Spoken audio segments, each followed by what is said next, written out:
Hi hello నమస్తే అండి. Welcome back to Vantasala. నేను మీ విజయాని. అందరికీ నమస్తే.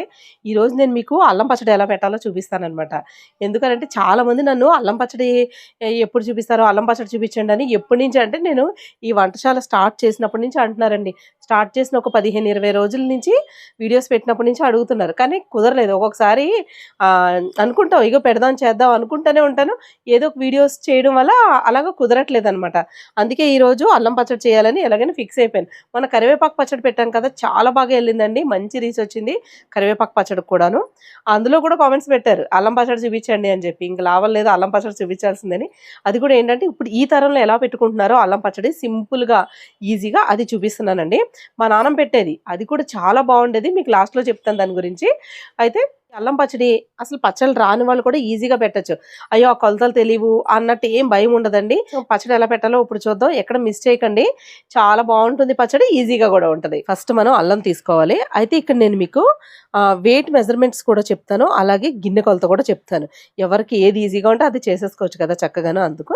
ఇది పావు కిలో అల్లం తీసుకున్నానండి. చెక్కు తీసేసుకొని, కడుక్కొని శుభ్రంగా చిన్న చిన్న ముక్కలుగా కట్ చేసుకొని ఎండలో పెట్టాను. అలాగే పావు కిలో చింతపండు అనమాట. అలాగే పావు కిలో చింతపండు, పావు కిలో బెల్లం. అన్నీ సమానమేనండి.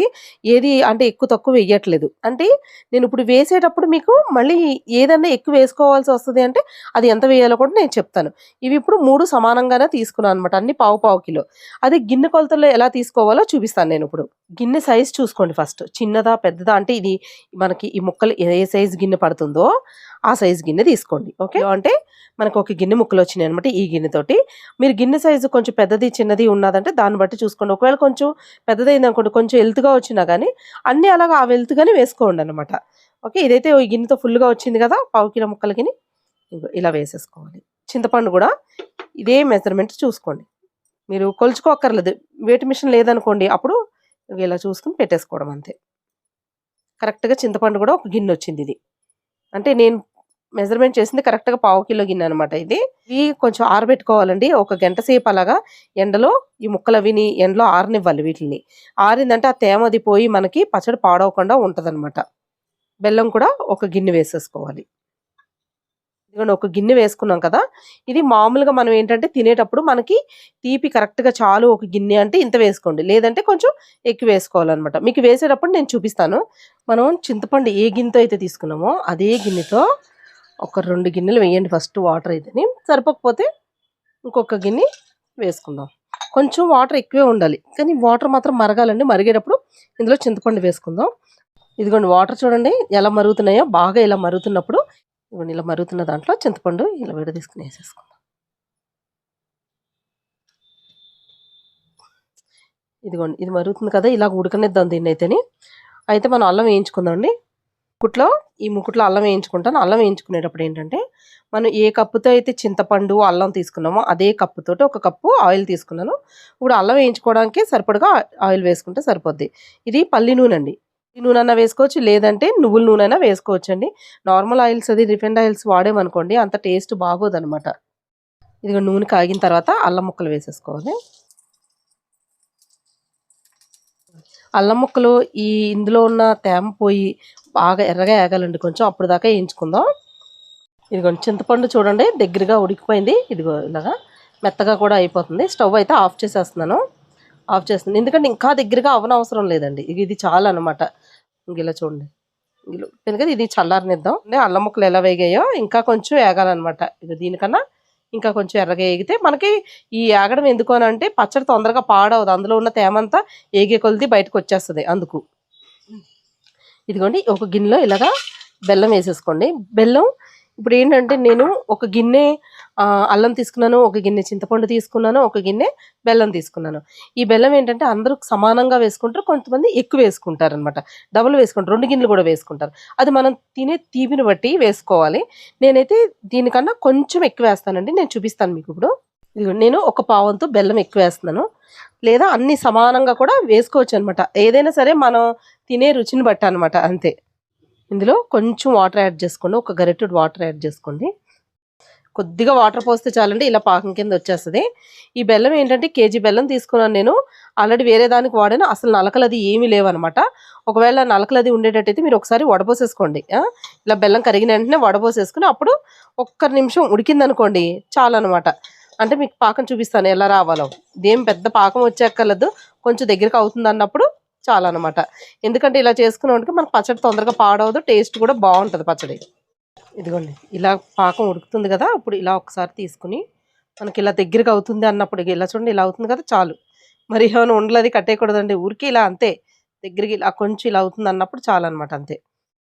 ఈ పాకాన్ని అయితే చల్లారనిద్దాం. ఇప్పుడు మనం పోపు రెడీ చేసుకుందాం ఫస్ట్. ఇదిగోండి అల్లం ముక్కలు అయితే వేగిపోయినాయండి. స్టవ్ ఆఫ్ చేసేస్తున్నాను. ఆఫ్ చేసేసి ఇగో అల్లం చూడండి ఒకసారి, ఇదిగో ఎలా వేగిందో. ఒక ప్లేట్లోకి తీసేస్తాను అల్లం అయితే. హాఫ్ గిన్నె వేసాను కదా, మొత్తం అంతా ఒకటేసారి కాయడం ఎందుకని వేయలేదు, మిగతా ఆఫ్ వేస్తున్నాను. ఇందులో 2 గిన్నెలు ఆయిల్ వేస్తాను అనమాట. ఇంకో గిన్నె కూడా వేసేస్తున్నాను. కొంచెం వెల్తిగా వేసాను, ఒక పావంతు వెల్తిగా వేసాను. ఎందుకంటే చింతపండులో మనం వాటర్ ఎంత వేసుకుంటామో దాన్ని బట్టి చూసి ఒక్కొక్కసారి చింతపండుని బట్టి కూడా వస్తుంది. మనం ఆ జ్యూసీనెస్ వచ్చిన దాన్ని బట్టి మనకి గ్రేవీ వచ్చి మనకి ఆయిల్ దాన్ని బట్టి పడుతుంది అనమాట, మన కారాన్ని బట్టిని. మనకు ఒకవేళ కావాలనుకుంటే మళ్ళీ వేసుకోవచ్చు, కానీ ముందే ఎక్కువ ఎందుకు అని చెప్పి వేయట్లేదు నేను. కరెక్ట్గా సరిపోతుందండి. ఇదిగో నూనె కాగింది కదా, కాగిన తర్వాత ఒక 2 స్పూన్లు ఆవాలు వేసుకోండి, 1 స్పూను జీలకర్ర. ఏమండి ఆవాలు జీలకర్ర కనపడతలేదు కదా మీకు ఈ నూనెలో. ఒక 7-8 ఎండుమిరపకాయలు ఇగో ఇలా గిల్లుకుని వేసేసుకోండి. అలాగే కొంచెం కరివేపాకు వేసేసి ఇందులో నేను వెల్లుల్లిపాయలు వేయట్లేదు, ఇంగువ కూడా వేయట్లేదండి. ఇంగువ అయితే అసలు వేయను. ఎల్లుల్లిపాయలు నేను తర్వాత వేస్తాను, మీకు చూపిస్తాను నేను ఎల్లుల్లిపాయలని. ఇది చల్లారుతూ ఉంటుంది, మనం రుబ్బుకుందాము ఈ అల్లం అదిని. ఇదిగోండి ఇక్కడ ఎల్లుల్లిపాయలు ఒలిసి పెట్టుకున్నాను అనమాట. ఎల్లుల్లిపాయలు చూసారా ఎంత లావు ఉన్నాయో. ఇదిగో ఎల్లుల్లిపాయలు ఒలిసానండి పెద్దవి. అయితే వీటిని కచ్చాపిచ్చా కింద ఫస్ట్ మిక్సీలో వేసేసుకుని తీసేస్తాను అనమాట, మెత్తగా నలగనివ్వను. ఆల్రెడీ చింతపండు చల్లారిపోయింది, బెల్లం పాకం పెట్టుకున్నాం కదా అది కూడా చల్లారిపోయింది. మనం పోపు వేసుకున్నాం, ఈ రుబ్బుకునేసరికి అది కూడా చల్లారిపోద్ది. ఇదిగోండి వెల్లుల్లిపాయలు ఇక చూడండి, పొట్టు తీసేసుకోవాలి. పొట్టు తీసేసుకుని సరిపోద్ది అనమాట, ఇలా ముక్కల కింద ఉంటేనే బాగుంటుంది. అల్లం ముక్కలు అవి తీసేసుకున్నాక అల్లం ముక్కలు వేసేసుకుందాం. ఇదిగోండి అల్లం చూడండి ఇలా మెత్తగా అయిపోయింది. ఇప్పుడు ఇందులో చింతపండు వేసేసుకుని మిక్సీ వేసేసుకుందాం. చింతపండులో గింజలు ఉండకూడదండి, నారు ఉండకూడదు, అలాగే పెచ్చులు ఉండకూడదు. అప్పుడే ఇలా చేసుకోవాలి. లేదంటే ఒక జల్లిట్లో వేసుకుని నీట్గా తీసేసుకుని అప్పుడు మిక్సీలో వేసుకోండి, ఓకే. లేదంటే కొంతమంది ఏంటంటే ఇందులో ఉన్న పిప్పు కూడా తీసేస్తారు, గుజ్జు మాత్రమే వేసుకుని మిక్సీలో వేసుకుంటారనమాట. ఇదిగోండి ఇలాగా మెత్తగా నలగాలి. పండు అల్లం రుబ్బేసుకున్నాం కదా, ఇందులో ఒక గిన్నె కారం వేస్తున్నాను. ఈ కారం బాగా ఘాటుగా ఉందనుకోండి, గుంటూరు కారం అది అయితే ఒక అరగిన్నె వేసుకోండి. ఇదేంటంటే మేము కర్ణాటక బ్యాడిగి కాయలు కూడా వేస్తాం కదా, ఆడిస్తాం కదా, అందుకని ఏంటంటే మరీ ఎక్కువ స్పైసీగా ఉండదు, అలాగని కారం లేకుండాను ఉండదు అనమాట, కారంగానూ ఉంటుంది, బాగుంటుంది. అందుకని కొంచెం ఒక గిన్నె వేస్తున్నాను. మీరు కావాలంటే తగ్గించుకుని వేసుకోండి, మీరు వేసిన కారాన్ని బట్టి తగ్గించుకుని వేసుకోండి, ఓకేనా. ఇదిగోండి చింతపండు బెల్లం అన్నీ కొలుచుకున్న దాంతో ఉప్పు వేస్తున్నానండి. అరంత ఉప్పు వేస్తున్నాను, అరంతకి కొంచెం తగ్గించి వేస్తున్నాను అనమాట. ఉప్పు అయితేని చూసుకుని వేసుకోండి ఉప్పు, ఓకే. ఈ బెల్లం పాకం కూడా ఇందులోనే వేసి కలిపేసుకోవాలి. ఇదిగోండి పాకం అది వేసేసుకున్నాక ఒకసారి కలిపేసుకోండి. ఇదిగోండి ఇలా కలిపేసుకుని ఇప్పుడు మళ్ళీ మిక్సీలో సగం సగం వేసుకుని మిక్సీ పట్టేసుకోవాలి. ఇప్పుడు బాగా మొత్తం కలిసి ఇది బాగా మెత్తగా నలగాలన్నమాట. ఇలా చూడండి ఇలాగ మెత్తగా నలిగిపోవాలి. ఇంకో వాయింది కదా, అది కూడా వేసేసి మీకు చూపిస్తాను నేను. ఇదిగోండి మొత్తం అంతా కలిపేసుకుని చక్కగా రుబ్బేసుకున్నాం కదా, రుబ్బేసుకున్న దాంట్లో వెల్లుల్లిపాయలు కచ్చాపిచ్చా కింద ఇలా దంచాం కదా, అది వేస్తున్నాను అనమాట. మీరు కావాలంటే ఒక్క ఎల్లుల్లిపాయ వేసుకున్నా సరేనండి, కొంచెం ఎల్లుల్లిపాయలు పేస్ట్ ఇష్టం అనమాట. ఇలా ఎల్లుల్లిపాయలు ఎక్కువ వేస్తాం మా ఇంట్లో, మీకు ఇంతకుముందు వీడియోలో కూడా చెప్పాం కదా, అందుకని వేస్తున్నాను. లేదు ఇలా పచ్చి ఎల్లుల్లిపాయ ఇలా ఇష్టం ఉండదు అంటే మీరు వెల్లుల్లిపాయలు పోపులో వేసుకుని వేయించుకుని వేసుకోండి, ఓకేనా. ఇంకో ఇలా కలిపేసుకున్న దాన్ని మనం ఆయిల్ చల్లారిందండి, పోపు వేసుకున్నాం కదా, ఆ ఆయిల్లో వేసేసుకోవాలి.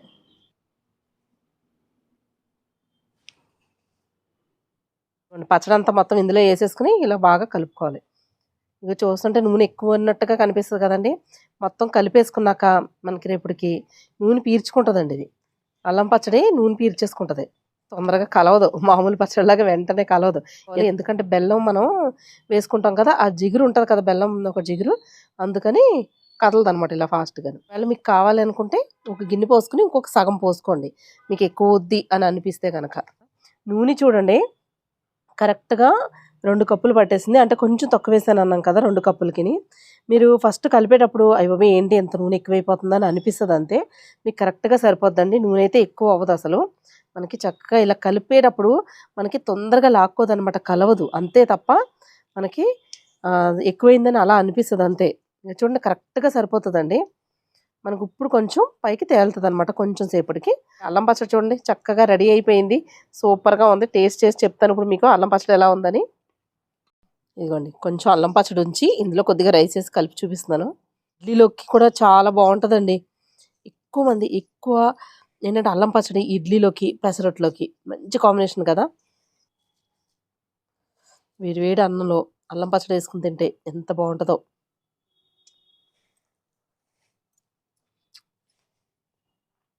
భలే ఉందండి తీయగా, కారం కారంగా, పుల్ల పుల్లగా. అల్లం ఫ్లేవర్ కూడా తెలుస్తుంది. చాలా బావుంది. మరి మీకు రైస్ కొంచెం బిరుసుగా ఉండడం వల్ల ముద్ద అవ్వట్లేదనమాట. అల్లం పచ్చడి మాత్రం చాలా బావుందండి. చాలా ఈజీగా కూడా ఉంది కదా! అల్లం పచ్చడి అయితేని. నాకైతే చాలా బాగా నచ్చింది. మా వారికైతే అల్లం పచ్చడి అంటే ఎంత ఇష్టమో చెప్పొద్దసలు. అన్ని పచ్చళ్ళు ఆవకాయలు ఇయన్నీ ఏమీ వద్దండి ఆయనకి. అది చికెనా, మటనా ఏమి కాదు. అల్లం పచ్చడి అంటే అంత ఇష్టం అనమాట ఆయనకి. ఈ అల్లం పచ్చడి మీకు నచ్చిందా? అయితే మీకు కనుక మా నానమ్మ పెట్టిన అల్లం పచ్చడి గనక చూపించాలి అనంటే కామెంట్ బాక్స్‌లో నాకు తెలియచేయండి. అల్లం పచ్చడి చూపించమని. ఎందుకంటే మా నానమ్మ అల్లం పచ్చడి దీనికి దానికి చాలా తేడా ఉంటదనమాట. అల్లం పచ్చడి రెసిపీ అయితేని. చాలా బావుంటది కూడాను. ఇప్పుడుది కాదండి. ఎప్పుడుదో అంటే మా నానమ్మ పచ్చడి పెట్టేది అనంటే ఎప్పుడో కాలం నాటి పచ్చడి అనుకుంటా అది. చాలా బావుంటుంది. డిఫరెంట్‌గా ఉంటది. ఆ అల్లం పచ్చడి గనక మీరు కూడా నేర్చుకోవాలి, చూడాలి అనంటే కనుక నాకు కామెంట్స్‌లో కామెంట్ చేయండి. ఒక 10 మందైనా సరే మీ నానమ్మ గారి అల్లం పచ్చడి చేసి చూపించండి అని చెప్తే మాత్రం కామెంట్ చేస్తే నేను ఖచ్చితంగా మీకు చేసి చూపిస్తాను.